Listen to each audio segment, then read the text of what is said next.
এক সাহাবীর কঠিন প্রার্থনা এবং তার ফল। আশা করি সম্পূর্ণ ভিডিওটি সবাই মনোযোগ দিয়ে শুনবেন।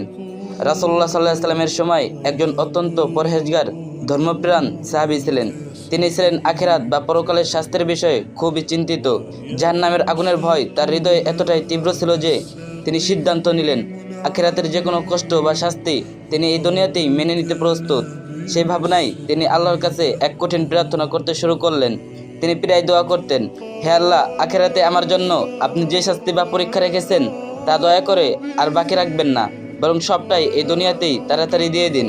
এই ব্যতিক্রমী দোয়া করার কিছুদিন পরেই তার জীবনে বিপর্যয় নেমে আসে। তিনি প্রচণ্ড অসুস্থ হয়ে পড়লেন। তার শরীর এত দ্রুত শুকিয়ে যেতে লাগলো যে তিনি যেন একটি দুর্বল পাখির মতো হয়ে গেলেন। তার যন্ত্রণা অসহনীয় হয়ে উঠল।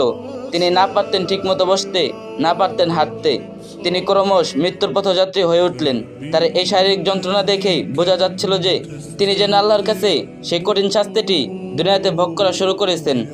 রাসূলুল্লাহ সাল্লাল্লাহু আলাইহি ওয়াসাল্লামের পরিদর্শন ও প্রাজ্ঞার আলো একদিন দয়ানবী মুহাম্মদ সাল্লাল্লাহু আলাইহি ওয়াসাল্লাম সেই অসুস্থ সাহাবীকে দেখতে গেলেন। তার করুণ অবস্থা দেখে নবীজি বিস্মিত হলেন এবং বুঝতে পারলেন যে কিছু একটা গুরুতর ভুল হয়েছে।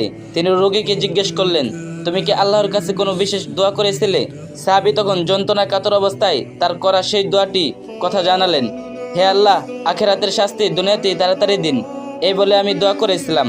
সাহাবীর এই কথা শুনে রাসূলুল্লাহ সাল্লাল্লাহু আলাইহি ওয়াসাল্লাম অত্যন্ত চিন্তিত হলেন। তিনি স্নেহের সাথে কিন্তু দৃঢ়ভাবে বললেন, সুবহানাল্লাহ, তুমি তো সহ্য করতে পারবে না। নবীজি সাল্লাল্লাহু আলাইহি ওয়াসাল্লাম সাহাবীকে বুঝিয়ে দিলেন যে আল্লাহর আখিরাতের শাস্তি এতটাই ভয়াবহ যে পুরো দুনিয়ার কষ্ট একত্রিত করলেও তা তার সামান্য অংশেরও সমান হবে না। সামান্যতম আখিরাতের শাস্তিও সহ্য করার ক্ষমতা কোনো মানুষের নেই। তাই আল্লাহর কাছে নিজের জন্য কষ্ট ডেকে আনা উচিত নয়। এরপর রাসূলুল্লাহ সাল্লাল্লাহু আলাইহি ওয়াসাল্লাম সেই সাহাবীকে শিখিয়ে দিলেন যে আল্লাহর কাছে কিভাবে সবচেয়ে সঠিক নিরাপদ ও কল্যাণ দোয়া করতে হয়। তিনি তাকে বললেন, তোমার এই দোয়া করার পরিবর্তে কেন তুমি আল্লাহর কাছে উভয় জীবনের কল্যাণ ও নিরাপত্তা চাওনি? নবীজি তাকে এই সর্বজনীন দোয়াটি নিয়মিত করতে বললেন, যা আল্লাহর কাছে সবচেয়ে প্রিয়। আল্লাহুম্মা আতিনা ফিদ দুনিয়া হাসানাতাও ওয়া ফিল আখিরাতি হাসানাতাও ওয়া কিনা আযাবান নার। হে আল্লাহ, আপনি আমাদেরকে দুনিয়াতেও কল্যাণ দান করুন এবং আখিরাতেও কল্যাণ দান করুন, আর আমাদেরকে জাহান্নামের আগুন থেকে রক্ষা করুন। সাহাবী এরপর থেকে নিয়মিত রাসূলুল্লাহ সাল্লাল্লাহু আলাইহি ওয়াসাল্লামের শিখিয়ে দেওয়া দোয়াটি করা শুরু করলেন। আর এর ফলস্বরূপ আল্লাহর রহমতে কিছুদিনের মধ্যেই তার অসুস্থতা দূর হয়ে গেল এবং তিনি আবার সম্পূর্ণ সুস্থ হয়ে স্বাভাবিক জীবনে ফিরে এলেন। সহিহ মুসলিম হাদিস নম্বর 2688।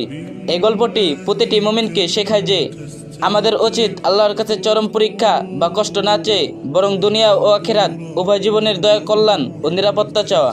আল্লাহ তাআলা আমাদেরকে সবাইকে সঠিকভাবে দোয়া করার তৌফিক দান করুন, আমিন। আর ভিডিওটি একটা শেয়ার করে দিন, আর যে যত পারেন বেশি বেশি কপি লিঙ্ক করে দিন।